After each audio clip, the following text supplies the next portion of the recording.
I'd love any questions if anybody's interested in asking. I would love to be able to talk about any topics that you may have, especially when it comes to making your work or the concerns that you have maybe in being a student. Anybody have anything they want to start off with? How about anybody else? Good, excellent.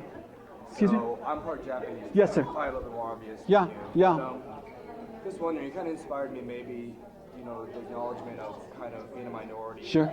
in a white area. And Sure.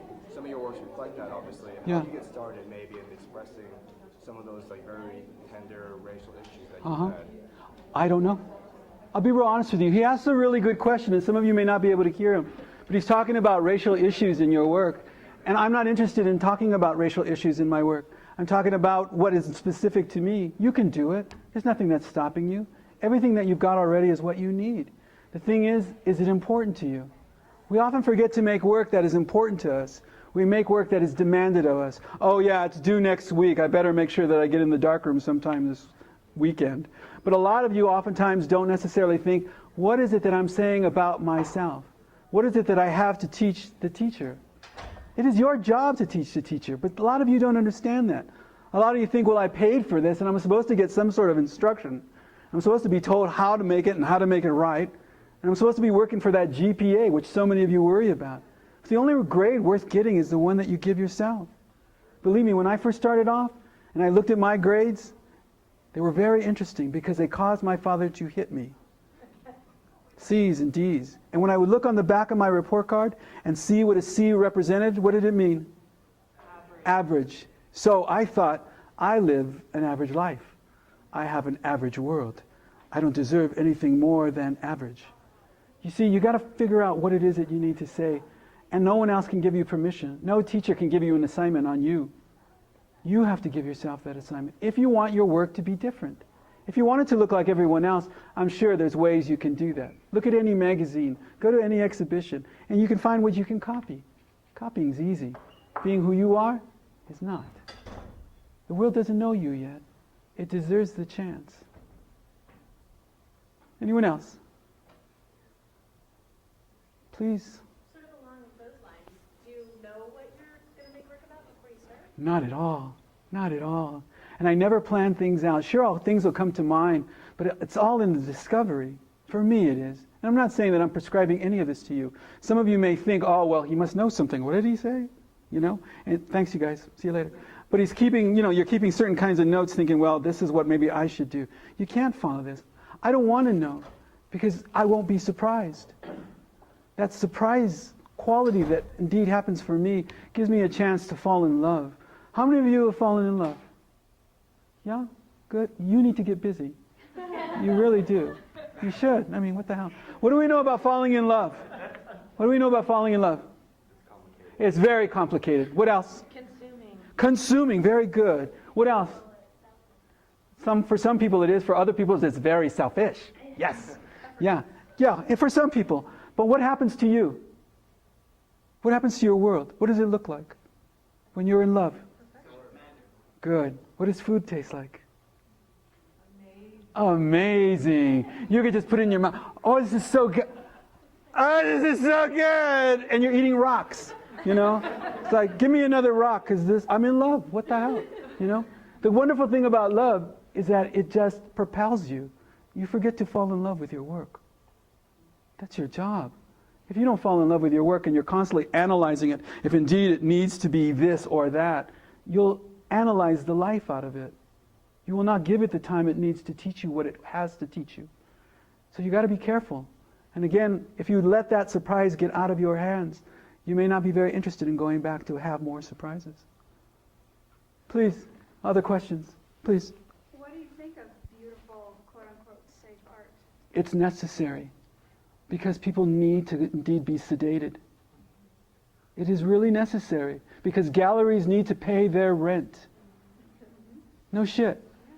People need to have that picture. Hallmark makes their living off safe imagery.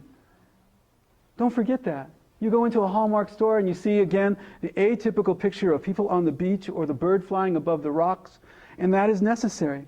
Somebody needs those images. I'm not going to say that they're wrong. I'm just saying that they're done in mass, without thinking. And that's what is dangerous. Work without thought, work without the opportunity to process it, work that looks like other work. If you want to do that, there are better schools than this to do it at. No kidding. If you want to learn photography in a way that's going to make you a job, go to Brooks Institute. They hire them right out of that school. But what for? So that you can look like everybody? So that you can go ahead and have what you're thinking you need? Believe me, my friends, it's not what you really need. And it's so easy to go ahead and copy. Safe art is fine. I'm not going to put it down. And I think there are a lot of people out there who need to make it. Believe me, there are a lot of people out there who will go to workshops to learn how to make safe art. And what they pay for, they usually get. But they don't get a chance to take a workshop on themselves. And we forget that in teaching. We forget to be able to give you back what you indeed own already, to reflect what is necessary for you to go further.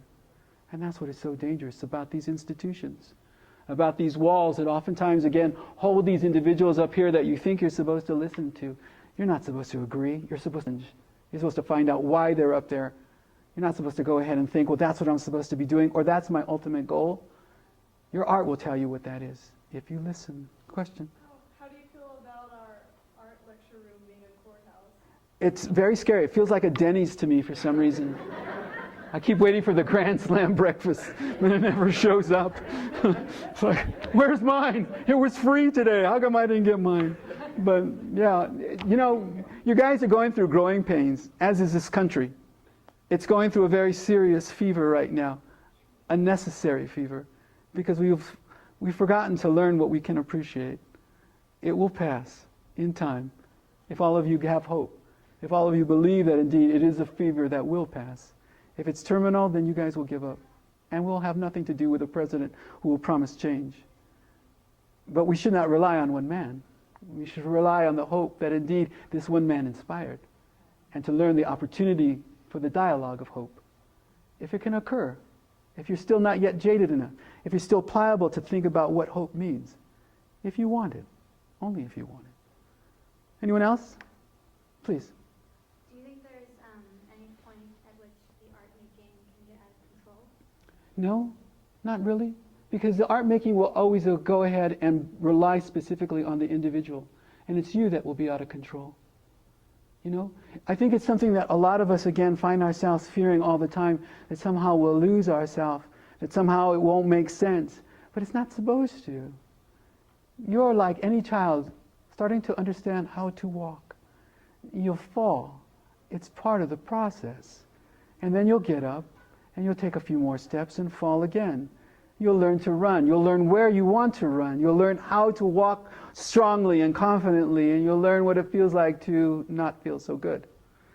That's what your job is. Art is just a reflection of the person who makes it. If you don't mind seeing who you are, you won't mind seeing your art, in my opinion. Anyone else? Are you sure?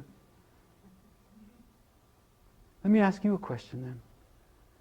If given the opportunity to excel, to be whatever you want to be, what would you want to be?